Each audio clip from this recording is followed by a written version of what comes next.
So you want to get a real handle on some important topics, but, without getting totally lost in the weeds. That's exactly the plan. Good. Today we're doing one of our deep dives, and the focus is inflation. What it actually means for, well, for you and the economy. Right.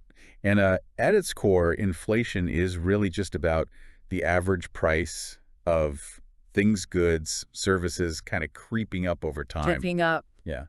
It basically means your dollar or your euro, yen, whatever currency you use. Hmm. It just doesn't stretch quite as far as it used to. Your purchasing power goes down. And we track that with the CPI, right? The Consumer Price Index. That's the most common one, yeah. Yeah. The CPI. It gives us a snapshot of what households are typically paying. Okay. So if inflation is this general rise in prices, what's the opposite? Is there an opposite? There is, yeah. That would be deflation, a general decrease in those average prices, which can sound good, but often comes with its own set of problems. And how do we know how fast prices are changing? That's where the inflation rate comes in. Yeah. Basically, it's the annualized percentage change in one of those big price indexes, like the CPI we mentioned. Okay. It tells you the pace, how quickly those average prices are going up, usually year over year. Got it. So our mission today is basically to sift through all the info on inflation, pull out the really crucial bits from our sources, and give you a clear, concise understanding, a shortcut to being well-informed. Exactly. We'll try to cut through the noise. All right, let's kick things off with the word itself, inflation. It kind of sounds like something's being, well, blown up or expanded. That's actually pretty spot on, intuition-wise. The word originates from the Latin inflare, which means to blow into or, to inflate. Huh. But economically speaking, we're not talking about the price of just one thing shooting up because, say, everyone suddenly decided they must have cucumbers this summer. Right, the cucumber craze expands. Yeah, that's just, supply and demand for cucumbers. Inflation is much broader. It's more about the overall value, the purchasing power of your money itself slowly eroding. So if cucumber prices double, that's not necessarily inflation. But if the price of almost everything in your grocery cart goes up steadily over months or years. That's much closer to what we mean by inflation. Yeah. And historically, this whole concept is deeply tied to the value of currency itself. How so? Well, think back to when currencies were linked to physical stuff like gold. If suddenly there was a big discovery, a new gold mine. More gold floods the market. Exactly. More gold means the relative value of gold goes down. And since everything else is priced in that gold-bashed currency, the prices of other goods and services would tend to rise. So the amount of money stuff around directly impacts its worth seems fundamental. It really is. And, back in the 19th century, classical economists were already thinking about this. They pointed to roughly three things causing price changes. Okay, what were they? First, just the inherent value of the good or maybe how much it costs to make it. Simple enough. Makes sense. Second, what they called the price of money, which often meant changes in the actual metal content of coins, like if rulers started mixing in cheaper metals. Debasement, right? We'll probably get to that. We will. And third, currency depreciation. This happened when the amount of currency, like paper notes, grew faster than the gold or silver reserves meant to back it up. Ah, okay. That last one sounds very familiar to our modern idea of inflation, doesn't it? It really does. It's less about the metal itself and more about, well, just how much currency is floating around relative to the stuff it's supposed to represent or relative to the goods and services available. So the meaning shifted over time. Yeah, especially after events like the American Civil War and as paper money became more common. The term inflation really started to mean primarily this devaluation of the currency because too many banknotes were being issued compared to the reserves. The focus shifted from just individual prices going up to this broader erosion of money's value due to oversupply. Okay, so inflation. Money losing its punch, prices generally rising. Got it. What are some other key inflation words we should probably know? Right. Good question. We've mentioned deflation, prices going down. Then there's disinflation. Disinflation. Yeah, that's when inflation is still happening, prices are still rising, but the rate of increase is slowing down. So maybe it was 5% last year, now it's 3%. Still inflation, just less intense. Okay, slowing down, not stopping or reversing. Exactly. Then you have the really scary one, hyperinflation. That's when inflation just goes completely off the rails, spiraling upwards at an insane pace. Think hundreds or thousands of percent per year. Yikes. Yeah. And then there's stagflation. That's a particularly nasty mix. You get high inflation and slow economic growth and high unemployment all at the same time. Really challenges traditional economic policies. That sounds like a nightmare scenario. It is. Then there's reflation, which is basically policy actions trying to pump prices back up, usually after a period of deflation, to get the economy moving again. Wow, okay. It's quite the family of terms. It is. And we can get even more specific. There's asset price inflation. That's when things like stocks or houses get really expensive. But everyday goods might not be rising as fast. Right. And agflation's specifically rising food and agricultural prices. Mm. Plus, you can talk about inflation hitting specific sectors harder, like house price inflation or energy inflation. Helps pinpoint where the pressure is. So inflation isn't always a uniform across-the-board thing. It can be concentrated. Precisely. Now, has this whole inflation thing been around for a while, or is it more of a modern problem? Oh, it's been around pretty much as long as money has. Seriously, we have records suggesting inflation episodes going way, way back. Like how far back? Well, one of the earliest documented examples might be from Alexander the Great's empire, around 330 BC. Alexander the Great dealing with inflation, that's wild. Isn't it? When economies used commodity money, gold, silver, that sort of thing, you'd naturally see cycles of inflation, deflation. A big new discovery of silver, or maybe large amounts captured in war and brought into an economy. Would increase the money supply. Exactly. And that could fuel a long period of inflation. It just lowered the relative value of each piece of silver or gold. Like the Spanish bringing gold and silver back from the Americas, that caused inflation in Europe, right? That's a classic example, yes. A huge influx. But the real game changer was fiat currency money, not backed by a physical commodity, just by government decree. When did that really take hold? It started becoming more common from the 18th century onwards. And it meant governments could change the money supply much more dramatically, much faster. And sometimes they overdid it? Sometimes spectacularly so, especially during political crises or wars when they needed to finance spending. That's often when you see hyperinflation. The Weimar Republic in Germany after World War I is a textbook case everyone learns. Complete economic collapse. Pretty much. And more recently, look at Venezuela. In October 2018, their annual inflation rate hit something like 833,997%. It's almost unimaginable. Millions of percent. How does an economy even function? It barely does. Yeah. It shows just how destructive runaway inflation can be. So yeah, history is full of these episodes. The 16th century price revolution we mentioned, Hungary after World War II, had mind-boggling hyperinflation. But it hasn't always been chaos, right? You mentioned a calmer period. Right. Starting around the 1980s, many developed countries, especially those with independent central banks focused on price stability, entered a period of relatively low and stable inflation. It got nicknamed the Great Moderation. The Great Moderation. Sounds nice. It was, relatively speaking. It suggested that, maybe deliberate monetary policy could actually tame the inflation beast, at least for a while. Okay, can we look at some of those historical examples a bit more closely? What did inflation actually look like for, say, the Romans? Sure. Let's take the Roman silver denarius. Yeah. Starting around the time of Emperor Nero in the 1st century AD and continuing on and off for a couple of centuries, Roman emperors systematically debased the coinage. Meaning they put less silver in? Exactly. They'd melt down existing coins, mix the silver with cheaper metals like copper, and then mint more coins, each with the same face value but less actual silver.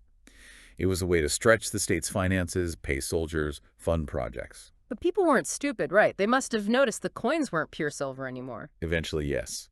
And it meant you needed more of these debased coins to buy the same amount of goods or services as before, so the purchasing power of each coin went down. It was a slow burn kind of inflation embedded right into the money itself. So your savings in silver coins were literally becoming less valuable over time. Precisely. Now, jump forward to China, Song, and Yuan dynasties. They were early pioneers of paper money. Right, Marco Polo was amazed by it. He was. But the Yuan dynasty, especially, faced huge military expenses. Their solution, print more paper money, lots more. Leading to? Predictably, inflation. The value of the paper money plummeted.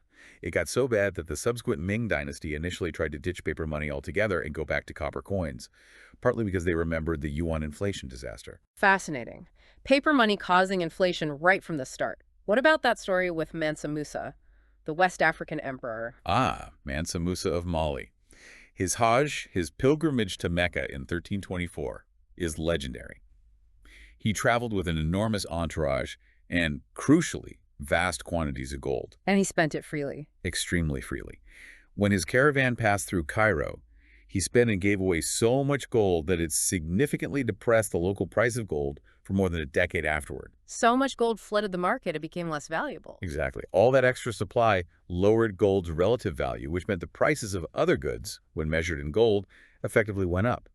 His generosity inadvertently caused a localized gold price inflation, or maybe deflation in the value of gold itself. Wow, the actions of one incredibly wealthy person shaking a regional economy. It's a great example. Then back in Europe, you have that 15th to 17th century price revolution.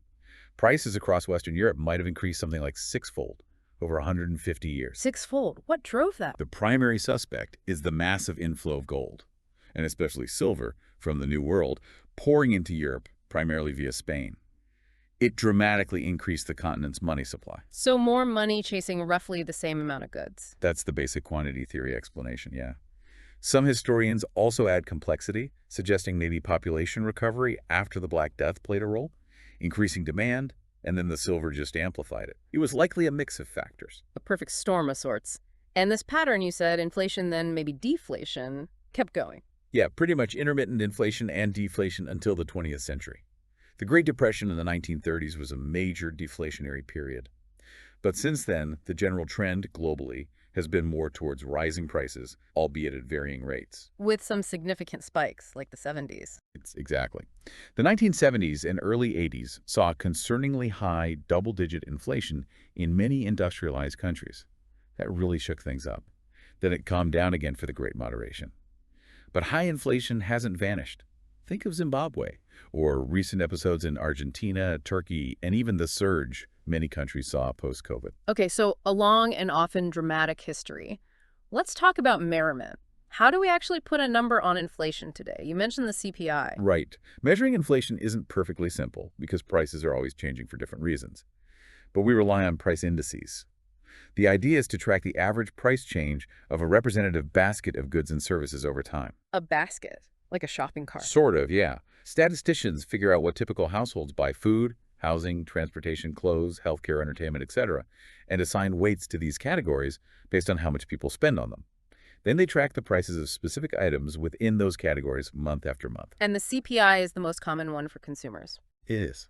The Personal Consumption Expenditures Price Index, or PCEPI, is another broad one the Federal Reserve in the U.S. watches closely. It's calculated a bit differently. And then there's the GDP deflator, which is even broader. It measures the price level of all goods and services produced in an economy. So multiple ways to get a sense of the overall trend. Exactly. And remember, inflation can also refer to price increases in narrower segments. We might talk about commodity inflation, asset price inflation like house prices or stocks, though for assets we often use the term appreciation to distinguish it from the general cost of living inflation. Got it. Appreciation for assets, inflation for goods and services. What about prices businesses face? That's where the Producer Price Index, or PPI, comes in.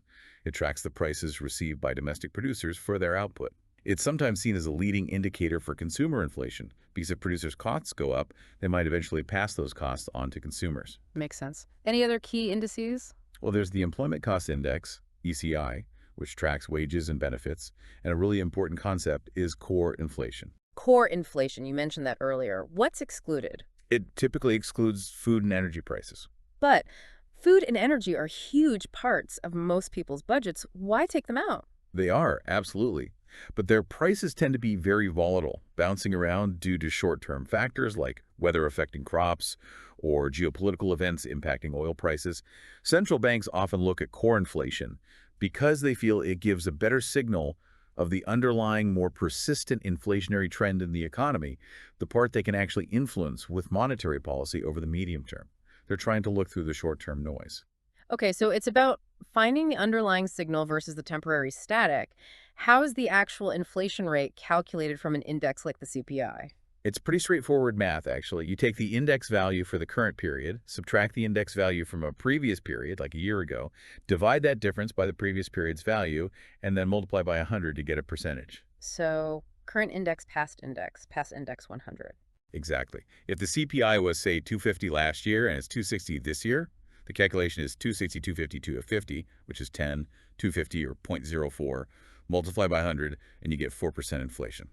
Simple enough. You mentioned PPIs, sometimes called wholesale price index in places like India. Right. Different names, historically or regionally, but similar idea, tracking prices earlier in the production chain. Commodity price indices track raw materials, core indices we discussed.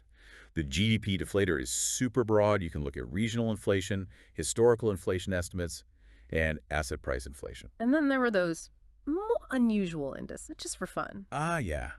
They're not official, but they can be illustrative or just plain entertaining. The Christmas Price Index tracks the cost of everything in the 12 Days of Christmas song. A partridge in a pear tree must be getting expensive. Probably. Then there's the famous Big Mac Index from The Economist magazine. It compares Big Mac prices around the world to get a rough, very informal gauge of currency valuations. Right, based on purchasing power parity. It's loosely, yeah. You also see things like a Jollof Index in West Africa, tracking the cost of making jollof rice, or the Lipstick Index, the theory that lipstick sales go up in recessions as an affordable treat. Fun ways to think about price changes. Definitely add some color. Okay, so we have these indices, these baskets, Okay. but measuring inflation perfectly must be tricky, right? What are the challenges? Oh, absolutely. Huge challenges. A fundamental one is quality changes. Is a smartphone today more expensive just because of inflation or because it's vastly more powerful than one from 5 years ago?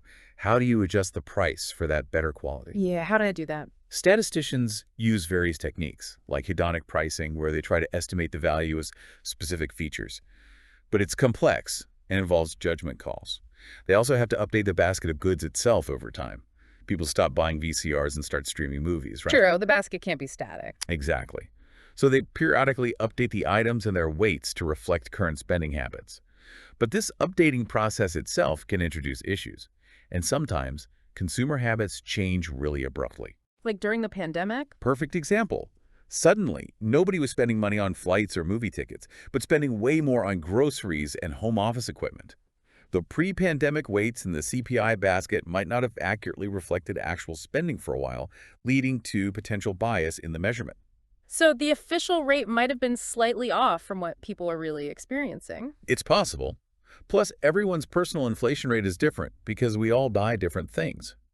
If you don't own a car, rising gas prices affect you differently than someone with a long commute. The official rate is an average. An average that might hide a lot of variation. It can. They also use seasonal adjustments to smooth out predictable price swings, like heating oil being more expensive in winter. And as we said, central banks look at core inflation to try and see past some of this volatility. But because it's an average and involves these adjustments and judgments, there's always room for debate about the true rate. And sometimes governments might even intentionally fudge the numbers. Sadly, yes. There have been cases, like Argentina for a period, where official inflation statistics were widely believed to be manipulated for political reasons. That completely undermines trust. A major problem. Okay, so if the official rate has these challenges, how does it compare to what people perceive inflation to be? Do we feel it accurately? That's a fascinating area.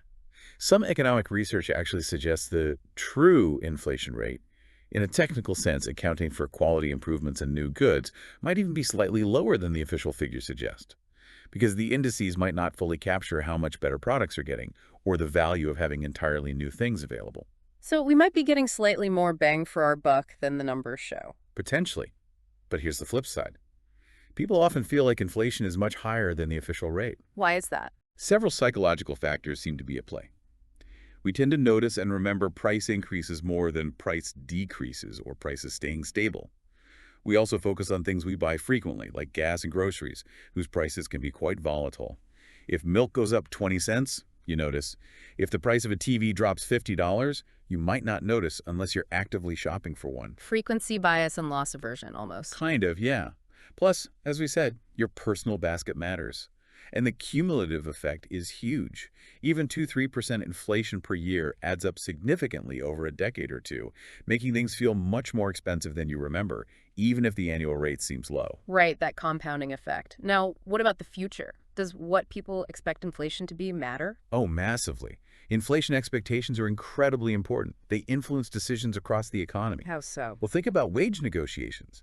If workers and unions expect prices to rise by, say, 4% next year, they're going to demand wage increases of at least that much just to maintain their real purchasing power. Makes sense. Keep up with the cost of living. Exactly. Businesses, when setting their own prices, will also factor in their expectations about future cost increases and overall inflation. Lenders will build expected inflation into the interest rates they charge on loans. If they expect 3% inflation, They need a nominal interest rate significantly higher than 3% to make a real return. So expectations can become self-fulfilling. To a large extent, yes. If everyone expects higher inflation, their actions demanding higher wages, raising prices, charging higher interest rates can actually help bring about that higher inflation. This is why central bank credibility is so vital. Credibility. Yeah. If the central bank says it's committed to keeping inflation low, say at 2%, but people don't believe them based on past actions or current policies, then expectations might remain high, making the central bank's job much, much harder. If people believe the central bank will act to keep inflation low, their expectations will likely stay anchored around that target, which helps keep actual inflation under control. So managing expectations is almost as important as managing the money supply itself. In modern central banking, it's considered absolutely crucial. Gauging expectations through surveys like the University of Michigan one and influencing them through clear communication and consistent policy actions is a key part of the toolkit. Okay. Let's shift gears then to the causes of inflation. This sounds like a big topic with a long history of debate. Huge topic, and yes, economists have been arguing about it for centuries. A central debate, going way back, has been between the quantity theory of money and something called the real bills doctrine. Quantity theory, more money chasing the same goods leads to higher prices. We touched on that. That's the basic idea, yeah. Early versions popped up during that 16th century price revolution, linking the influx of New World silver to rising prices across Europe. It suggests a direct relationship between the amount of money in circulation and the overall price level. Though even then, people also blamed things like coin debasement. Later research added nuance, pointing to things like increased silver mining in Europe itself, and maybe a faster velocity of money changing hands more quickly thanks to financial innovations like bills of exchange. Okay. And the real bills doctrine, what was that about? This was a different take, championed by thinkers like Adam Smith. It argued that inflation wouldn't happen as long as banks only issued new money, like loans or banknotes, in exchange for short-term, secure collateral representing real goods being produced or traded. These were the real bills. The idea was that the money supply would then naturally expand and contract with the actual level of economic activity. So money creation tied directly to real commerce wouldn't be inflationary. That was the theory. Inflation, in this view, only happened if banks created money not backed by these sound short-term commercial transactions, basically, if they lent speculatively or financed government deficits without real assets behind the loans. It contrasts with the quantity theory's focus on the overall amount of money relative to goods. Two different ways of thinking about whether money creation is good or bad. Exactly. And this debate played out intensely in 19th century Britain. You had the currency school, who were quantity theorists wanting strict rules linking banknotes to gold reserves. Then the banking school, favoring the real bills idea and more flexibility for banks to meet the needs of trade. And even a free banking school, arguing competition would prevent banks from overissuing money. Different factions arguing about how banking should work? Right, and their ideas had different levels of influence in different places. But the core tension is that the quantity of money, or the basis on which money is created that matters most for inflation, has echoed through economic thought. Okay, fast forward to the 20th century. Keynes enters the picture. How did his ideas change the view on inflation? Keynes, writing during the Great Depression, shifted the focus significantly towards aggregate demand, the total spending in the economy. He argued that in the short run, prices and especially wages were sticky, meaning they didn't adjust quickly to changes in demand. Oh, if demand fell, you'd get unemployment before you got deflation. Largely, yes. And if demand increased, you'd initially get more output and employment, not necessarily immediate inflation. He saw things like investment decisions, consumer confidence, what he called animal spirits, and government fiscal policy, spending and taxes, as key drivers of this aggregate demand. Monetary policy, working through interest rates, was also part of the picture, but maybe less dominant than in later theories. So for Keynesians, inflation wasn't just about money supply. Not primarily, especially in the short run. It was more about demand exceeding the economy's ability to produce at current prices. Eventually, if demand stayed high, prices and wages would rise, leading to inflation. This framework led to the Phillips curve idea. Ah, yes, the trade-off idea.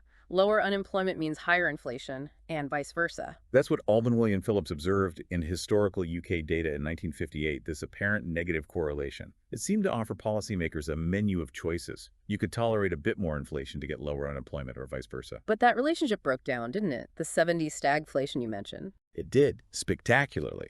High inflation and high unemployment occurred together, which the simple Phillips curve couldn't really explain. This failure opened the door for a major counter-revolution in economic thought. Monetarism. Led by Milton Friedman. Very same. Friedman famously declared, inflation is always and everywhere a monetary phenomenon. He brought the quantity theory of money roaring back. Back to basics. Control the money supply. Pretty much. Friedman emphasized the link between the growth rate of the money supply and the rate of inflation, using Irving Fisher's equation of exchange, MVPQ, as a core framework. The monetarist view was that if the velocity of money is reasonably stable or predictable, and real output, Q, is determined by long-run supply factors, then changes in the money supply would translate fairly directly into changes in the price level, P. So fiscal policy like government spending wasn't the main driver? Monetarists argued monetary policy was far more powerful and reliable for managing aggregate demand and therefore inflation. They were also critical of the stable Phillips curve trade-off. Friedman, along with Edmund Phelps, argued there was a natural rate of unemployment, or NAR NERIS. Trying to push unemployment below this natural rate using expansionary policy would only work temporarily and would lead to accelerating inflation as people adjusted their expectations upwards. So no permanent trade-off? Not in their view. You could maybe buy lower unemployment for a short time with surprise inflation, but not sustainably. Then came rational expectations theory. How did that build on or challenge monetarism? Rational expectations, developed in the early 70s by economists like Lucas, Sargent, and Barrow, took the idea of expectations to another level. It argued that people don't just form expectations based on the past, like in adaptive expectations models. They use all available information, including their understanding of how the economy works and how policymakers are likely to behave, to form forward-looking rational forecasts. So people anticipate policy changes. Exactly. The implication was profound. Predictable monetary policy might have little effect on real output, even in the short run, because people would anticipate its effects on inflation and adjust their behavior, like wage demands, accordingly. Only surprise policy changes could really move the needle on unemployment. And crucially, it reinforced the importance of central bank credibility. If people expect the bank to fight inflation, it's easier to control. If they expect the bank to cave, inflation gets harder to tame. So policy effectiveness hinges on belief and predictability. Very much so. This led into the new Keynesian school in the 1980s. They accepted many insights from monetarism and rational expectations, like the importance of monetary policy and expectations, but they blended them with the original Keynesian idea that market imperfections, like sticky prices and wages, are still important for understanding short-run fluctuations. A kind of synthesis. You could call it that. It led to the new consensus models used by many central banks today, which incorporate roles for aggregate demand, aggregate supply, expectations, and policy credibility. Okay, so bringing us up to the present, what's the mainstream view now on what causes inflation? Is it still money supply or demand or something else? It's generally seen as a mix, often framed within that modern Phillips curve idea. So you have demand pull inflation, too much spending, chasing too few goods, maybe fueled by expansionary fiscal or monetary policy or strong consumer confidence. Demand pulling prices up. Right. Then you have cost push inflation, arising from negative shocks to the supply side of the economy. Think sudden increases in oil prices, major disruptions to supply chains like we saw during COVID, or natural disasters hitting agricultural output. These increase production costs, bring prices up. Supply shocks pushing prices up. Exactly. And hovering over both is the crucial role of inflation expectations. If people expect prices to rise, that feeds into wage demands and businesses' pricing decisions, potentially creating a wage price spiral, making inflation more persistent. Central bank credibility in anchoring those expectations remains key. So it's demand, supply, and expectations interacting. That's the standard view today. There's broad agreement that both monetary and fiscal policy matter. But monetary policy, typically adjusting interest rates to target a specific inflation rate, like 2%, is seen as the primary tool for inflation control in most developed economies. Direct money supply targeting fell out of favor because that link between money stock measures and economic activity became less stable and predictable. Less stable, why? financial innovation, deregulation, changes in how people hold and use money, it just muddied the waters. The velocity of money became much less predictable. So central banks shifted focus to interest rates as their main lever. Interesting. Does that mean the quantity theory is dead? Not entirely. Surveys still show economists tend to agree with the statement that in the long run, inflation is primarily caused by excessive money supply growth. But the short to medium run picture and the precise transmission mechanisms are seen as more complex now, involving those demands, supply, and expectation factors. And new potential drivers are getting more attention too. Well, persistent housing shortages in many major economies are seen as a driver of shelter cost inflation. And the economic impacts of climate change, crop failures, supply chain disruptions from extreme weather, costs of transitioning to green energy are increasingly discussed as potential long-term inflationary pressures. Climate change, another factor to add to the mix. What about that big inflation spike in 2021, 2022? What was the diagnosis there? Yeah, that was a big one. The consensus is it was a nasty combination, a perfect storm, really. You had strong demand, fueled by government stimulus spending and easy monetary policy during the pandemic recovery, and you had major supply-side problems. Tangled global supply chains from COVID shutdowns, and then the massive energy price shock following Russia's invasion of Ukraine. Demand pull and cost push at the same time. Exactly. There was also debate about seller's inflation or greedflation, the idea that some corporations with market power use the chaotic situation as cover to raise prices beyond just covering their increased costs, boosting profit margins. How much did money supply growth play a role in that episode? M2 surged, didn't it? It certainly did. And some economists argue that was a prime driver, a classic quantity theory story. But others, including Fed Chair Powell and former chairs, downplayed that direct link, pointing again to the breakdown of the stable M2 inflation relationship over recent decades. They emphasized the unique supply shocks and the demand surge. The velocity of money also fell initially during the pandemic, which complicates the simple MVPQ story. So the debate continues, but most analyses point to a complex interaction rather than just money supply alone. It's never simple, is it? Are there any other, maybe less mainstream views on causes? Sure. The Austrian school, for instance, emphasizes that inflation isn't uniform. They argue new money enters the economy at specific points and ripples out unevenly, distorting relative prices and benefiting those who get the new money first. For them, inflation is fundamentally the increase in the money supply itself, with rising prices being the consequence. A different emphasis. Okay, let's talk effects. We know inflation means money buys less. What does that do to the economy and to us? Right, the core effect is reduced purchasing power. But it hits different people and sectors differently. If you own asset stocks, real estate, their nominal value might rise with inflation, potentially protecting your wealth if they rise faster than general prices. But if you're saving cash, If you're holding cash or have savings in a low-interest account, inflation is silently eating away at its real value. People on fixed incomes, like pensioners whose payments don't automatically adjust for inflation, see their standard of living decline as prices rise. so it can worsen inequality. It certainly can. Debtors, interestingly, can benefit from unexpected inflation if they have loans with fixed interest rates. The money they pay back is worth less in real terms than the money they borrowed. But lenders know this, right? They do, which is why expected inflation gets built into interest rates. It's unexpected inflation that causes the biggest redistribution between borrowers and lenders. What about broader negative effects on the economy?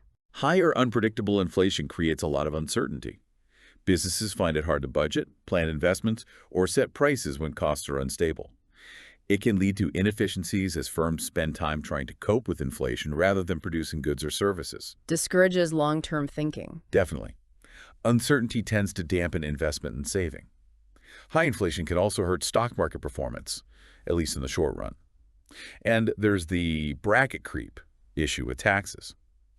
Inflation pushes your nominal income into higher tax brackets, increasing your real tax burden even if your purchasing power hasn't actually increased. A hidden tax increase. Effectively, yes. It messes with international trade, too, especially if exchange rates are fixed. High inflation makes your exports more expensive, and it can lead to hoarding if people expect prices to rise further, causing shortages. In extreme cases, hyperinflation destroys savings, leads to social unrest, and can cause people to abandon the national currency altogether. Like dollarization in some countries. Exactly. High inflation can also make it hard to tell if a price increase for a specific good reflects real scarcity or just general inflation, which messes up the price signals that normally guide resources efficiently. Economists talk about shoe leather costs, the time and effort wasted running around trying to minimize cash holdings and menu costs, the literal cost to businesses of constantly having to change price tags, update menus, reprogram vending machines, etc. So, lots of friction and inefficiency. It sounds almost entirely negative. Are there any potential upsides to inflation, maybe at low levels? It sounds counterintuitive, but some economists argue, yes, moderate inflation can have some benefits. One argument relates to wages. Since nominal wages are often sticky downwards, employers are reluctant to cut pay a little. Pay of inflation allows real wages, wages adjusted for inflation, to fall if necessary, without requiring nominal wage cuts. This can help labor markets adjust more smoothly during downturns. So it greases the wheels of the labor market. That's the idea. Another argument is that it keeps nominal interest rates away from zero. If inflation is, say, 2%, then even if the central bank cuts the real interest rate to near zero, the nominal rate is still positive, around 2%. This avoids the zero lower bound or liquidity trap, where monetary policy loses effectiveness because rates can't be cut any further. Gives the central bank room to maneuver. Precisely. There's also the Mundell-Tobin effect, which suggests moderate inflation might encourage investment.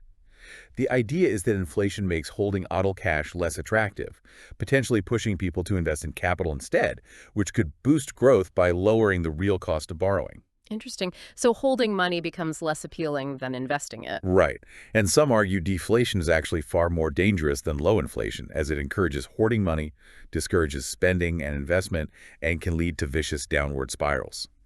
So a little bit of inflation might be the lesser evil, helping financial markets function. Okay, so maybe not all bad if it's low and stable. What about protecting people from its effects? COLAs. Right? Cost of living allowances or adjustments, COLAs. These are clauses in wage contracts, pension plans, or government benefit programs that automatically increase payments based on changes in a price index, usually the CPI. They don't stop inflation, but they help mitigate its impact on the purchasing power of those receiving the payments. A shielding mechanism. Essentially, yes. All right, so if inflation, especially high inflation, is generally problematic, how do policymakers try to control it? What's in the toolkit? The main tool, overwhelmingly in modern economies, is monetary policy, wielded by the central bank. By adjusting interest rates, mostly. Primarily, yes. But historically, other approaches have been tried. Before WWI, many countries were on the gold standard. Currency was convertible into a fixed amount of gold, which theoretically anchored the long-run price level to the gold supply. But that had problems. Big problems. Inflation and deflation could fluctuate based on gold discoveries or changes in demand for gold. More importantly, it severely restricted a government's ability to respond to economic shocks or recessions. If you needed to stimulate the economy, you couldn't just print money if it wasn't backed by gold. That inflexibility is a major reason it was abandoned.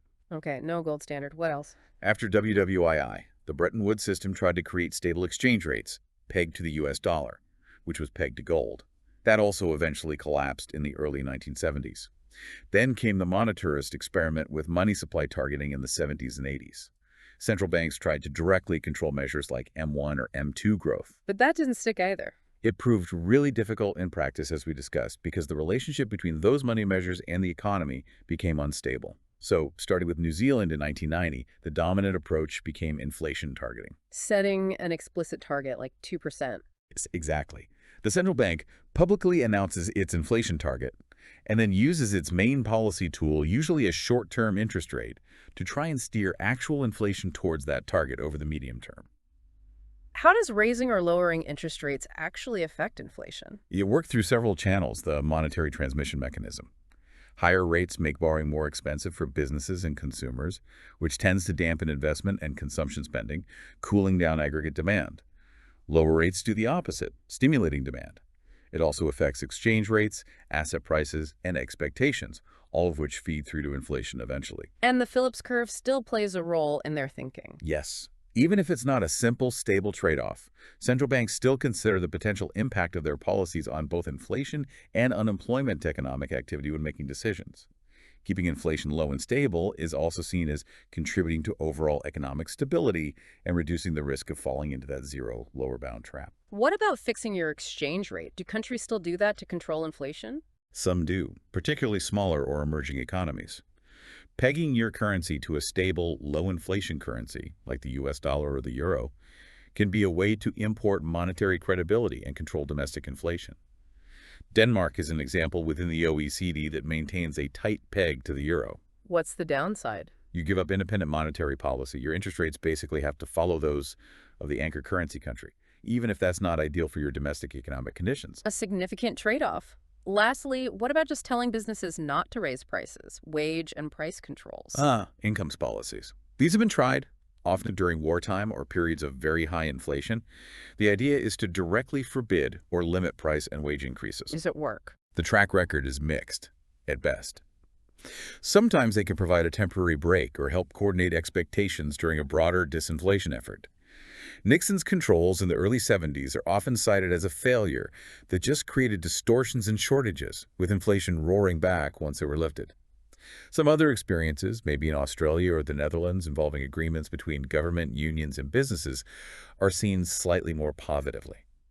But not a long-term solution. Generally, no. Most economists view them as addressing the symptoms, not the underlying causes of inflation.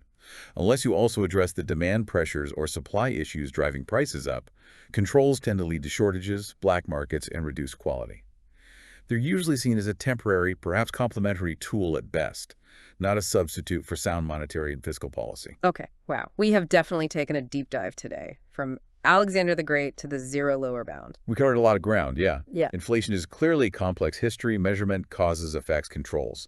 It touches everything. And the thinking has evolved so much, from simple quantity theory to these intricate models involving demand, supply shocks, and those crucial expectations. Absolutely. It's a constantly evolving field, trying to understand and manage this fundamental economic force. So as we wrap up, thinking about our listeners trying to make sense of inflation news today, what's a final thought to leave them with? Something to chew on? Maybe it's this. While economists debate the nuances and the best policy responses, remember that inflation, or the lack of it, directly impacts your life, your savings, your wages, your investment returns, the cost of your groceries. Understanding the basics we've talked about today, even just recognizing the different potential causes and effects, helps you contextualize the headlines and maybe even ask better questions about the economic policies being proposed. How does this affect me? And is the proposed solution actually addressing the likely cause? It's not just abstract theory. It has real-world consequences for everyone.